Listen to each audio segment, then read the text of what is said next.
In the previous lecture, we looked at the assignment operator, and in particular, the interaction of what's happening on the right-hand side of an assignment operator, what's happening on the left-hand side of the operator, and what happens when you do a series of these assignment operators and then try to use those variables. We did everything with integers. Obviously, we've already seen that's only one type of data type. We know there's long ints, there's floats, and there's strings, and there's also a thing called booleans. And we're going to talk a little bit more about that, and we're going to talk about it, of course, in the context of the assignment operator. So let me remind you again that a string in Python is anything that is inserted inside of double quotes. It is a literal, it is text. So here I have a variable called last letter. Again, that little underscore is because I can't have a space in a variable, is being assigned the value of the string z. So not the variable z, not the number 5, 6, 7, 42, whatever it is, but the string associated with the text or associated with the letter z. Now, I can use this variable in exactly the same way I use any variable. So I can print last letter, and it, of course, will simply print z. So the nice thing about print is when you're printing variables, it doesn't care if it's a number or a string or anything else. Well, there's a couple of exceptions to that, and we'll see that in a little bit going down. But when you're printing a single variable, just print it, and Python will take care of the rest of it for you, whether it's a string or an integer. All right, so let's look at a couple of examples just to make sure we understand the distinction between these. So when I say print hello, well, first of all, that was our first line of code we wrote last week, so we know what happens here. I print the string or the text associated with what's inside of the quotes there, so hello gets printed out. So next line of code, please assign for me the variable called hello. How do I know it's a variable? Well, first of all, it's on the left-hand side of an equal operator, an assignment operator, and there's no quotes around it, to the value 5. So now there is a variable called hello that has the value 5 associated with it. Do not confuse these two. This is a literal string up here, and this is a variable that can have any value associated with it. So now, when I print hello, I'm not printing hello, the string, I'm printing a variable called hello. So look at just that very small distinction.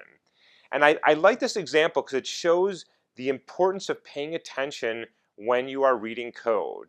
You have to look very carefully at what's happening here and make sure you understand this. And often it's not just one line of code, you've got to go back up and see what's happening. So here, when I print hello, it's going to print the number 5 associated with the variable called hello.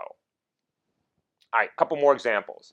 If I say to print 4 plus 7, and that is in quotes, it will literally print 4 plus 7. That, as far as Python knows, it doesn't care what's inside those quotes. It can be a single letter z, it can be the string of letters hello, or it can be the string of characters 4 plus 7, and it'll print that. Now, again, if I print without quotes, well, that's an expression, and I have to evaluate that expression. What is 4 plus 7? Of course, it's 11. You evaluate it, and then you print the value or the number 11. Okay, so again, that distinction between a literal, what's a string or text, and what's actually a number, whether it's an int or a float.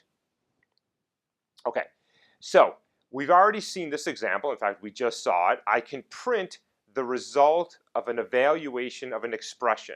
So when I go to print this, I can't just say, well, print 4 plus 7 in quotes. I have to evaluate the expression. That gives me 11, and that's the output. There is very nicely an analogous operator in Python for strings that looks a lot like a plus sign, but it's actually string concatenation. So here what I'm saying to do is to print, please, the concatenation of the string hello with the string my name. And notice, by the way, I have a little space right there so that when I print those two side by side, there is a space between hello and my. Okay? So now what I have to still, to do the print, I have to evaluate an expression. That expression is not summation, but it's string concatenation. Hey, how do I know it's string concatenation? Well, because the two operands are strings, and this is what is called an overloaded function. It looks a lot like this, but depending on the type of the operands, numbers versus strings, it will do something different. So when these are strings, and both, of course, have to be strings, you'll see that in a minute, then I do string concatenation. Now, we've seen a bunch of different data types. We're going to talk about booleans in a minute. So we've seen floats, ints, and strings, and you can move between them. So for example, if I have a integer 4, and I know it's an integer because there's no decimal point, I can convert it to a float, which when I print it will look like 4.0. Now 4.0 looks a lot like 4. It's a whole number, but it is being treated as a floating point internally to Python, and I know that because of the .0. Okay. Similarly, I can convert from a floating point number, 3.14, to an integer, and it gives me the value 3. And it does this by rounding the number to the nearest integer. Okay.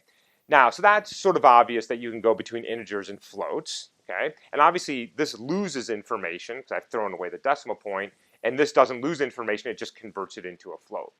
Now, I can also convert numbers into strings and strings into numbers within reason. So here, when I say str of 4 plus str of 2, again, I have an expression, that's a plus sign.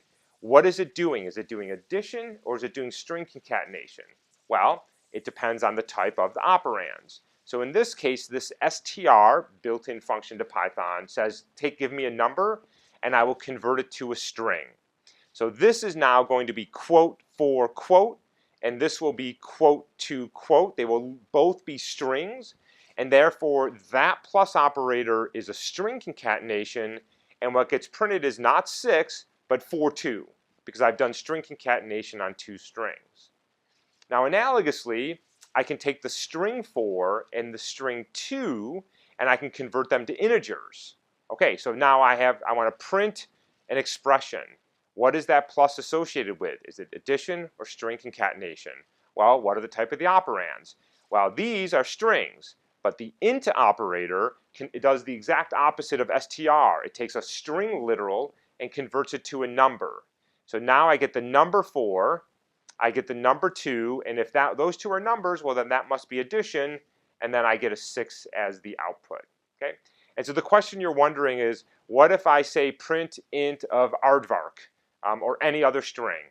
Go ahead and try it and see what happens. And almost everything I'm going to do in these lectures, and this is one of the real drawbacks of not being live, is you can ask all kinds of questions. Many of them you can just answer by typing them into Python. So anything you're curious about, what if it does this? What if I do this? What if I do this? You've got Jupyter notebooks, type it in and find out what happens. And for things that are not clear, obviously you come and talk to us. All right, so as promised, there's one more data type we need to, well, there's a couple more data types we need to know about, but there's one right now that we need to know about, which are called booleans. So we've seen ints, long ints, floats, and strings. Ints, long ints, and floats are just numbers, and they have just different characteristics in terms of how large they are and whether they have a decimal. And strings are actually quite different. They are literals, they are in quotes, they are nothing inside the quotes are interpreted. Okay? Boolean types take on one of two values, either true or false. So here what I'm doing is I'm assigning the variable x to the value true. Notice there's no quotes here. This is not the string true. This is not a number, obviously. It is a Boolean type. Okay, and so it has to be a capital T and a capital F here. And you can think about these in a couple of ways. You can think about this as if something evaluated to true or false, which is how we're going to use it when we talk about conditionals in a few lectures. Or you can think about this sort of like the number 1 and the number 0. So both of those are reasonable ways of thinking about it.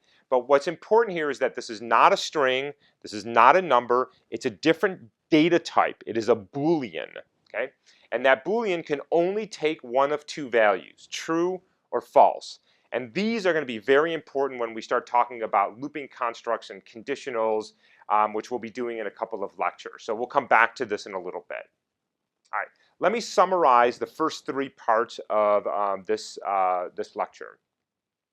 Okay, so we talked about 2 main things, variables and expressions and operators. Variables store information in computer memory.